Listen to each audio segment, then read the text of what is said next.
It's Tuesday, Two Chaps, Many Cultures, episode 97, Bom Dia. And that's probably the extent of my Portuguese.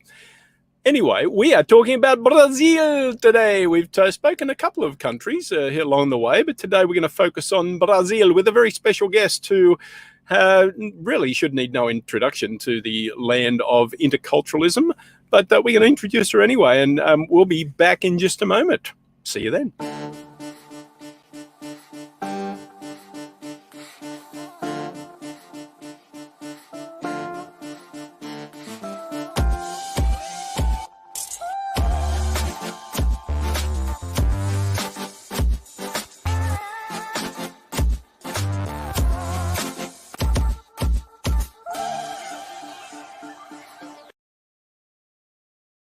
Do you like a good steakhouse, man?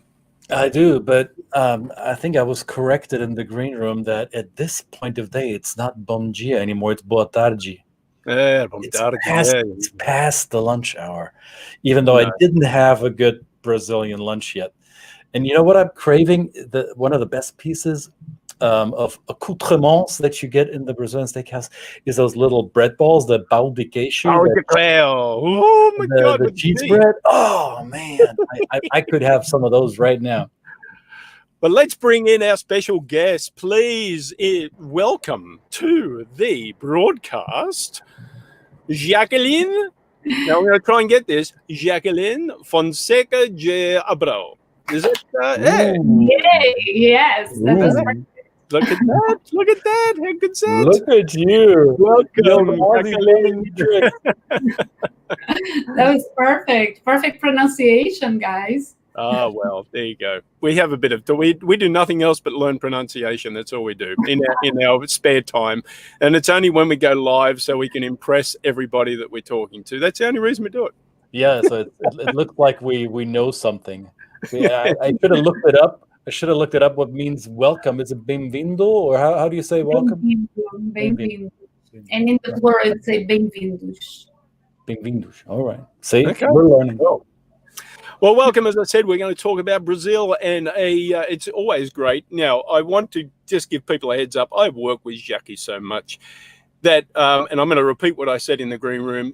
Jackie is the gold standard when it comes to a person who knows about, obviously she's from Brazil, you would expect this, but when it comes to passing all that information to clients that are going to Brazil, going to do work there, do business with Brazil, there is nobody better on the planet, as far as I'm concerned, my humble opinion, than Jacqueline. So welcome, Jacqueline. We're going to talk about Brazil, just, a few little bits and pieces about Brazil. First, I want to address the misconception, preconceptions, because we always talk about that when it comes to Brazil.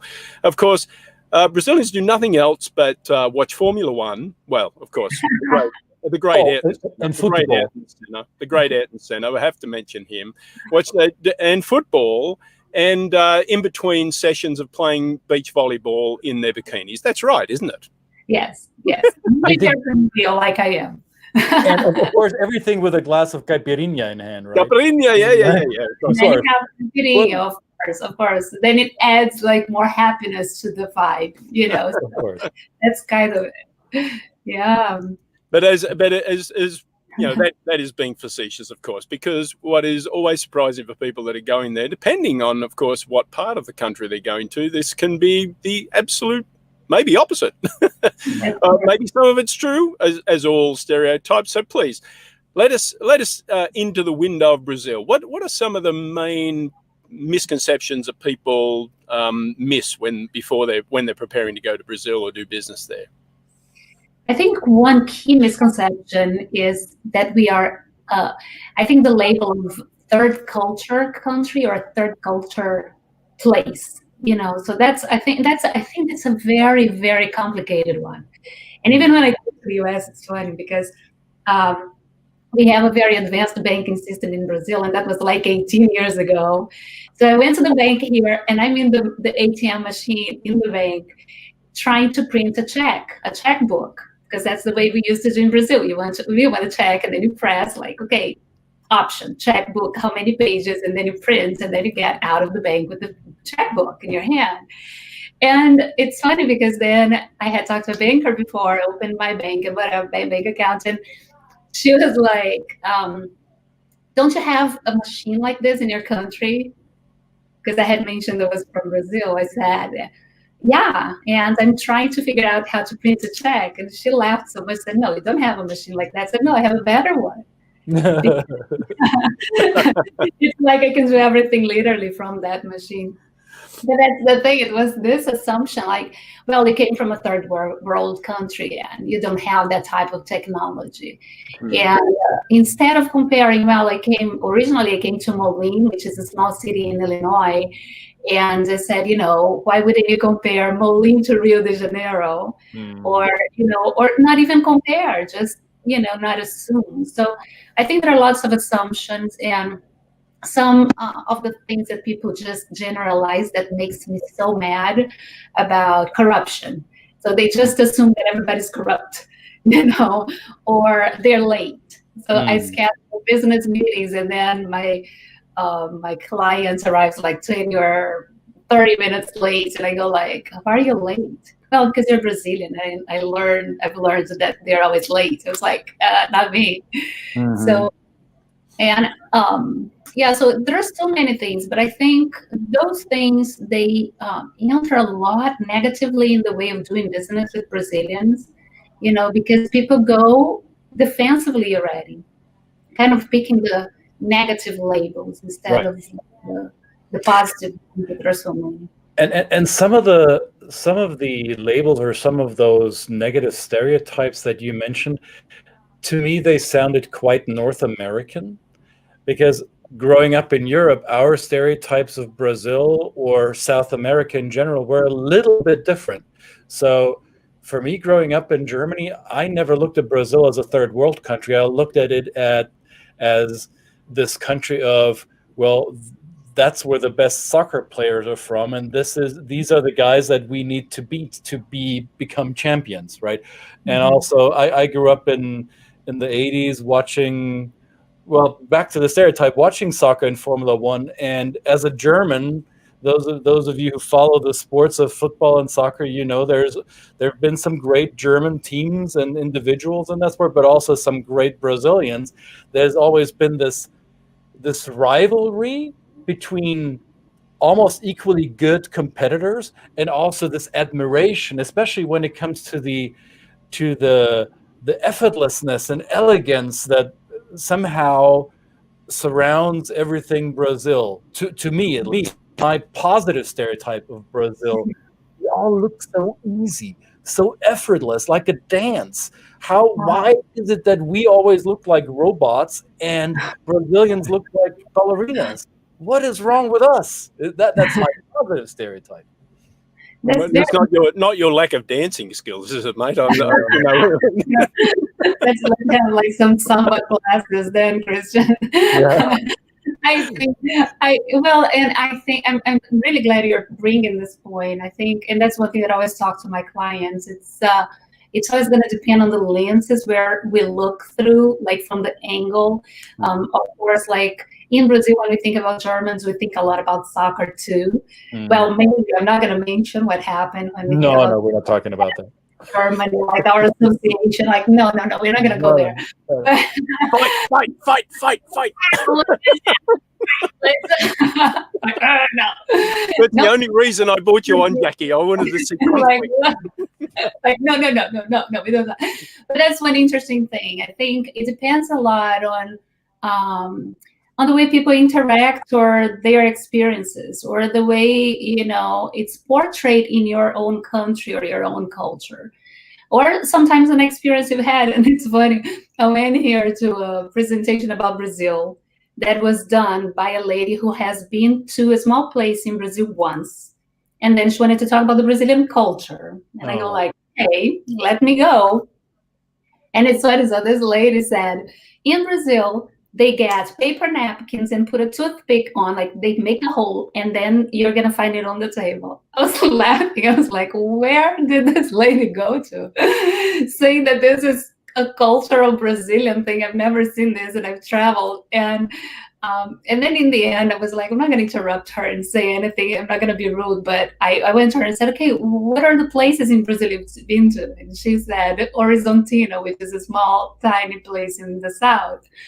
And I was like, so tell me about the napkin. And I was like, yeah, I went to this place and that's the way Brazilians do it. And I said, no, that's the way that restaurant did. Yeah. And probably it was outside and then they didn't want the napkin to fly away. It was like some creative strategy someone used. It's funny how people make their one singular experience about an entire group of people, in this case 200 million Brazilians, right? Exactly. And I think it's important, and I'm always careful when I'm working with Brad, for example, and we are working with people relocating. I'm always very careful about asking where state and city you're coming from and where state and city you're going to, because it's so diverse and different. But so you are from Rio. So you're a special kind of Brazilian because you're from Rio de Janeiro. So what makes people from Rio different than from Sao Paulo, from Salvador de Bahia, from Porto Alegre? Okay, so one thing that comes to my mind right away is, and some of the things would be match some of the stereotypical views people have. So one is the beach. Like you have beaches all over. The beaches are amazing, and then that's one thing that's part of our culture because we just do things around it. It's like we go and walk at the beach, or I would get my laptop and work at the beach, and we combine fun and work, as much as we can. So that's one thing that's a huge part of who we are. The other thing in Rio that I think it's funny when they mention São Paulo, because this thing about working at the beach, people from São Paulo, they just go like, you guys are not serious because you're like playing all the time. And I go like, well, we are working. We are just at the beach. And sometimes I would send them pictures. Hi, I'm here with my laptop and producing. I'm translating here while you're translating inside of your office. So it's just like, it's still work. So that's one thing that's very typical from people from Rio. There is something about being active, and that's one thing mostly, I think also again because of the beach area, there's one thing, you're wearing bikini all the time or whatever. So there's something that I see more in Brazil about the way you look. And it's not only about looks, it's about being healthy and trying to have an active lifestyle. So that's very common there. Soccer, of course, we have, that's huge in Brazil because we have Maracanã, the big stadium. And it's funny because when I am Fluminense, but I wanted to see a Fla-Flu that's Fluminense Flamengo. And I went to Maracanã, but Flamengo's group, like their team, it's like the people who cheer from the Flamengo, they are more vibrant. And I hate to say that, but that's true. So I was cheering for them to score a goal so I could see that, whoa, from the stadium. Yeah. And my cousin's like, Jackie, come on, shut up. You should go to the other side. But there's no other. That's heresy, Jackie. That is, you betrayed your own team. Betrayed my own team just to see that vibe, that's very cool. So that's one thing that is very common around our culture too. They are for those of you who are watching this and you're probably in North America and you have no idea what the last 90 seconds were about, Fluminense and Flamengo are two of the big soccer teams from Rio de Janeiro, and Maracanã is the biggest stadium in the world. This is where, if you're a professional soccer player, if you want to win big, you want to win in that stadium, and not a lot of teams have had the pleasure, honor, or success to do so. So if you're in North America and you don't care about soccer, you might as well switch to another program for the next couple of minutes, because let's face it, this is the beautiful game. So I'm sorry, in your cricket, I'm sure that's beautiful too. But for now, it's going to be football. Thanks for the clarification. Yeah, well, let's just, there is one thing about us, is the thing about having fun. We want to have fun. That's why, like, when we have Carnival, for example, which is like our biggest celebration, and we literally party for 4 days nonstop. And And that's the thing. There is one thing about, it's funny. My mom goes like, "Oh, Jackie, take a look. Just, invited your aunt over. We're going to have like some beer here." And I'm like making some barbecue. And it's like, yeah, have fun, And that's one thing that I think for me, for example, coming to the US, it was very different to see that people, either they wait until they retire to do the things they love, Right. or they work, they hate the jobs they work from 9 to 5, and then after 5 they do something they hate more, like mow the grass or something like this. or they wait to mow the grass on the weekend to complain that they are busy on the weekend. And I was like, people, just hire someone to do it. But there is a cultural thing about I can do by myself, which is amazing in so many aspects. But for me, it's very complicated to understand, okay, when do people have fun? And that's one thing that's very important in our culture in general. But it feel a lot. I do want to bring up something that Brazil and the United States have in common. However, it plays out differently, I think. And you tell me if I'm onto something or not. Both countries are shaped and formed by immigrants who came to make it a country. And both countries are founded on land that once belonged to the native population, so that was taken away from the natives. And both countries have had immigration from many different corners of the world. However, the multicultural nature of Brazil seems to show up differently than here in the US. I don't hear Brazilians talking about, well, I'm Italian Brazilian, I'm Portuguese Brazilian, I'm German Brazilian, Japanese Brazilian. Does that matter less in Brazil than it does here in the United States? I think the way we formed our culture was very different from the beginning, because we mixed way more than here. Mm-hmm. So, for example, I got married to this person from Pennsylvania, a white guy, and then when people would look at us, it was like they would call us a biracial couple, and because I'm dark, or it's funny, sometimes when I would arrive at a place, and then he would come later or something, and people would look at someone who would look like me and say, "Oh, is that your husband, Jackie?" I was like, "No, my husband doesn't look anything like me." Because in the US, you kind of expect the couples to look like each other still, even with all the diversity. You have those blocks separated. You have the neighborhood that's here in my area, for example, I can drive and I go like, this is the African-American neighborhood, this is the Latino neighborhood, and this is the white neighborhood. We can see it very clearly. Mm-hmm. In Brazil, it's all mixed. So, and then I think not identifying like I am Brazilian Japanese, for example, because you don't even know when you don't know.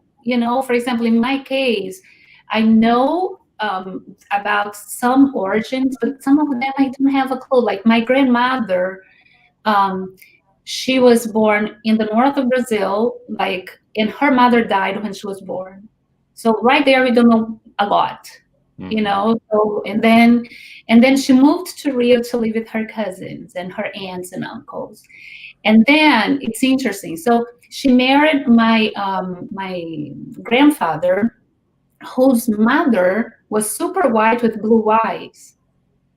And then because of our names, we know we have a lot of Portuguese influence and Spanish. And in my father's side, his father was black, very dark skinned. But they don't know where they came from, So it's so complicated because then they all mixed. So if you look at my family, it's black, white, my color, whatever. I have like curly hair, straight hair in one head. Yeah. But this confirms what I heard from other Brazilians. So does this mean that there is less division in the country about origins of certain parts of the population? You all feel as Brazilian no matter what? Yeah. We don't label ourselves whatever Brazilian. We label ourselves Brazilians. And even my daughter, for example, she was born here, but she's my daughter. And then, she says when she's there, I'm Brazilian. And then they go like, you're American, you're not born here. In our mind, it's very interesting when people here say, I am Colombian. And I said, oh, where from Colombia are you from? My mother was from whatever. And I said, okay, so where did you live? And they go like, I've never lived there. I've never been to Colombia. Well, you've never been to Colombia, you say you're Colombian. And I understand that because of the way people name themselves because of, knowing or the ancestors. But I think what you're mentioning about the division, I thought it was very strange when I came Christian because I thought it was so divided. I think there is beauty in knowing and learning about all those things. But at the same time, there is a division that people wouldn't embrace inclusion because of that. Nice. Brett, you have a question bubbling before I go to a question from the audience. Oh, no. Let's get the question from the audience. What do we got here? Christina from Italy is asking, and I have an answer to that, but I want to hear your answer first, Jacqueline. How is the Portuguese spoken in Brazilian muito diferente from the Portuguese that is spoken in Portugal? Yes, it's different. The accent's different. There are some words that are different, but it can communicate perfectly. It's kind of like British English and American English. And it's very interesting. I went to a conference in Portugal when my daughter was 2, and her first language was, and she was born here, so her first language was Portuguese because I've always talked to her in Portuguese. And she started saying, Mama, carinha, carinha, carinha. I had no idea what carinha was.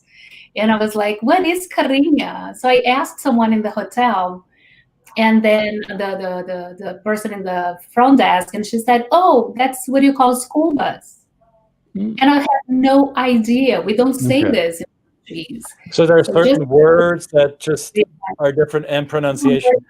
Yeah, kind of like British English and American English. I have a friend who's from Porto in Portugal, and she always says, Portuguese in Portugal sounds like the music fado, always kind of melancholy and a little bit sad. And Portuguese from Brazil sounds like bossa nova. For her, Brazilian Portuguese is like European Portuguese with sugar sprinkled on top. Oh, that's what she said it. Yeah, well, there is a melody when we are speaking Portuguese. It's interesting if I just close my eyes and listen. It's and our intonations are all over. And even when we ask a simple question, like if my mom today said, I called her when I was walking, and just by saying, I'm very glad you called me, it's like, for example, oh, filha, tô tão feliz que você ligou. It's like, ta, ta, ta, ta, ta. And I go like, this is so, and that's kind of the way we talk. There is a sound, a song. Yeah, it's cool. Yeah. Well, one of the many things we touch on when people are preparing, and obviously, as I said, I always bring Jackie in as a country specialist. And now the interculturalists that are watching this, whether it be now or on replay, know what we're talking about. But those people that are in the business world, we obviously, when we're doing training, we like to bring people in that perhaps have some specific knowledge, especially if it's something that's regional about Brazil. So regionality in Brazil, you mentioned Sao Paulo, Rio, northern parts of Brazil. I think let's concentrate on the south a little bit, because obviously Sao Paulo is a large center.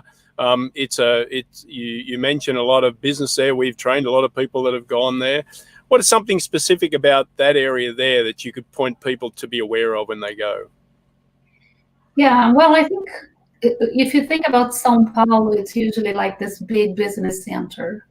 Like if you think Brazil, São Paulo, you associate immediately with business and flights leaving São Paulo to everywhere in the world you can possibly think of. Straight flight, Rio, São Paulo all the time. So that's just like something many people live in Rio, work in Sao Paulo, or vice versa. Usually like they go and do business and come back. It's very, very interesting, the whole dynamics. The cultural life in Sao Paulo is unbelievably nice. It's something that last year, for example, I was doing a training in Sao Paulo, and after work, my calendar was just booked with things that I wanted to do because there's just so much. It's amazing restaurants for anywhere you can possibly think of. Theater, music, everything. It's just like, and museums, galleries. It's just, and it's nonstop.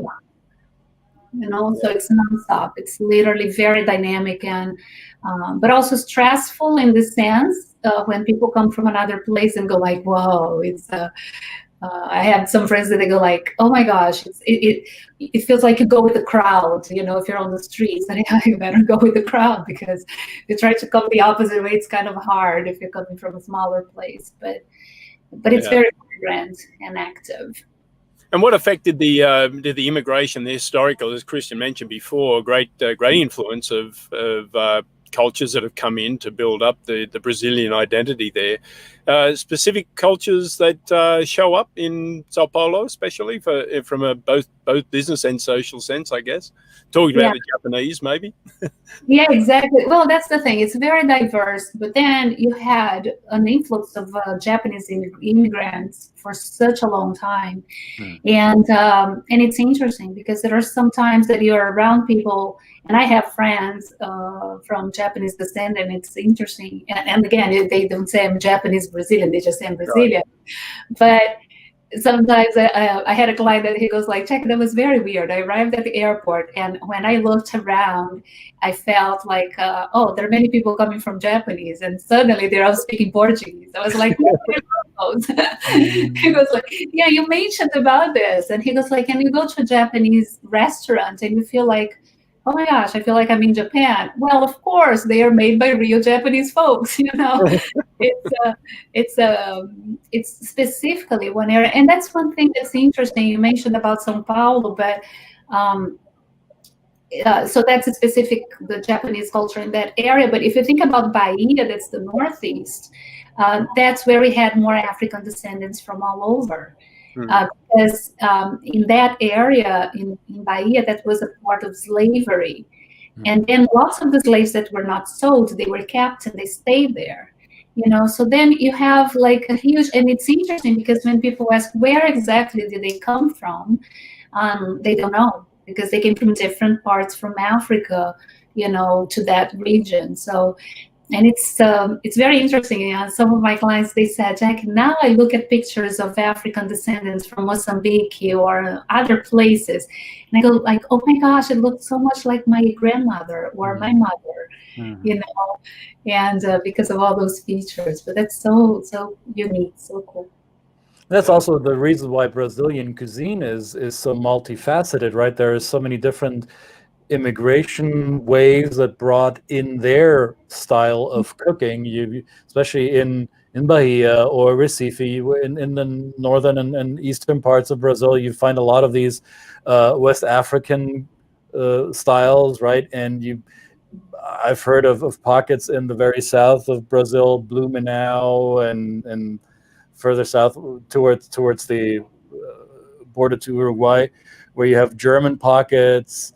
Where it's the architecture even changes because of the majority of immigrants that came there, right? Yeah. I do have a question that may be a stereotypical one and maybe not a comfortable one. And I don't even know how to pronounce the word properly, but I was told, because I come from a culture where working with the rules and being true and obedient to the system and accepting the laws and the rules as they are instead of trying to find my way around them, that this often collides with the work and lifestyle in South America. And in Brazil, they seem to have a word for it. I hope I'm pronouncing correctly. Something like jeitinho or jeitinho. Jeitinho. So it's the working around the rules, right? Yes. Is that still a thing in Brazil, or is this something that has changed over the last 20, 30 years? It's still a thing, and it's interesting, Christian. That's one thing that I always mention also during the training, because you have the positive jeitinho, which is like, it's not really going around the rule or something. It's finding a creative solution for a problem. Right. Right. And you have the jeitinho that people use, and I think it's mostly because of corruption that it started, which is like, the system is so complex, so complicated, that people find a way to just cut half the way and, find a jeitinho, another way, or someone who can do that and not follow the process. So, and just to give an example about jeitinho or the way it aligns with corruption, and that's one that's very common in Brazil. It's like you sign up for a passport, for example, and then you have X days for it to be ready. In the US, for example, if you want it faster, there is a legal fee that you can pay more, and then you have it faster. So it's clear, clear cut. You go in Brazil, and there's not this additional fee that you pay for it faster, but the person that's working sometimes right there is going to tell you, oh, do you really need it fast? That's okay. So you can, and they even create lanes for it, or terms. They can pay for coffee, pay for my coffee. Or it's like, if you pay for my coffee, or just pay for my coffee, and I can make it come next week, or, And people are like, oh my gosh, I'm going to pay for the coffee because I don't want to have the burden to come here. It's not ready. So then it perpetuates the system. So that's the jeitinho. So they go, they pay for the person, and the person goes like, perfect, it's going to be here tomorrow, So, and then what happens on the other side, the good jeitinho is basically like, okay, imagine I have my glasses, and then this thing broke, and then I go like, I don't have tape or anything, and I go like, okay, eu vou dar jeitinho. It's like, I'm going to give a jeitinho. I'm going to figure out a way to fix this without the tape. So I'm going to there's a word in American English. It's bootstrapping it, right? Or in India, in India they call the concept jugad, right? Where you make you make the best with the situation you have, and you find a creative solution. Exactly, right. And that's the way we also use it. But then jeitinho, for people who are so used to a system that's kind of like you mentioned about Germany or Brazil, that you have the step 1, 2, 3, and you follow that. In Brazil, it's crazy. It has always been very hard for me to deal with that, because when someone would say like, oh, you pay for my coffee, I would say like, no, are you paying for mine? You're here to work. Like, and then they would say, oh, okay, so then you come here, and next month you get your thing. How about this, Jacqueline? I offer a compromise. When you come to Atlanta, you're happy to come to my house. I'll make you coffee. Even better, see, and then you can come here and I'll make you coffee.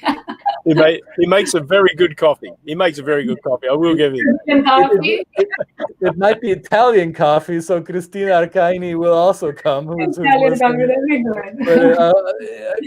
But, you should be okay with it.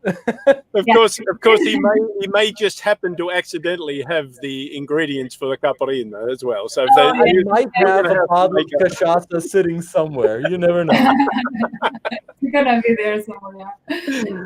Absolutely. Well, this is only just scratching the surface, obviously. Thank you so much, Jacqueline. We're very grateful that you agreed to come on and talk about Brazil. We should do more of these little country-specific things. Of course, Jacqueline not only speaks Portuguese, but Spanish as well. So if you're, just recently, Muito bem, and